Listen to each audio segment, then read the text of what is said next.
আসসালামু আলাইকুম। আজকে কাঁচকলা দিয়ে ইলিশ মাছ পাকাবো। আগে ইলিশ মাছ ভালো করে কেটে পরিষ্কার করে ভালো করে ধুয়ে নিচ্ছি। ধুয়ে পরিষ্কার করে হলুদ মরিচ মাখিয়ে ভাজা। এখন কাঁচকলাটা কাইটটা একটু হলুদ মরিচ দিয়ে সিদ্ধ করে ভাপ দিয়ে পানিটা ফালাই দিচ্ছি। তেল দিয়েছি কড়াইয়ের ভিতরে। তেল দিয়ে একটু পেঁয়াজ দিলাম। পেঁয়াজ দিয়ে আপনার হালকা একটু ভাজা হইলে যে আদা রসুন, তারপর আপনার হলুদের ফাঁকি, মরিচের ফাঁকি, মানে পরিমাণ মতন আর কি, ধনিয়ার ফাঁকি, হলুদ একটু পানি দিয়া ভালো করে মশলাটা কষাইয়া পরে হচ্ছে যে আপনার কাঁচকলাটা দিয়ে দিলাম।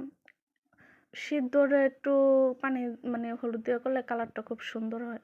ভালো করে কষায় একটু জল দিয়ে দিলাম। দেওয়ার পর হচ্ছে যে ভালো করে বলক আসলে পরে আপনার মাছ দিয়ে দিব। বলক আসছে, এখন মাছটা দিয়ে দিব। তারপরে হচ্ছে ঝটপট রেসিপি ইলিশ মাছ দিয়ে কাঁচকলা কার কার পছন্দ। আমার পাকের ঘরে লাইটের আলোটা একবারেই কম, এজন্য একটু কালো কালো আর কি হয়েছে, কিন্তু কালারটা অনেক সুন্দরই হয়েছে আর কি, এখানে বোঝা যাচ্ছে না। সবার বাসায় এভাবে ট্রাই করবেন, কীরকম হয়েছে জানাবেন।